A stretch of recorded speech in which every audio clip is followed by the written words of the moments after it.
রুটি খেত। তো তাহলে আপনারা বুঝতেই পারছেন যে কতটা সুন্দর এই চারিদিকটা, আর এই গ্লেশিয়ার দেখতে কিন্তু আরও সুন্দর লাগছে, তাই না? তো আপনারাও পারবেন আসতে, নিশ্চয়ই আসবেন, আসতে পারবেন। তার জন্য কিন্তু মনোবল দরকার শারীরিক বলের সাথে। তো চলুন ভিডিওটা এন্ড পর্যন্ত দেখুন।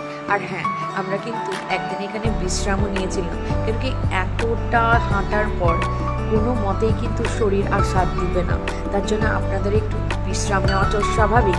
তো চলুন পুরো ভিডিওটা এন্ড পর্যন্ত দেখুন, আর এখানে ছোট বড় সব কিছুরই ডিটেলস দেওয়া আছে। চলুন।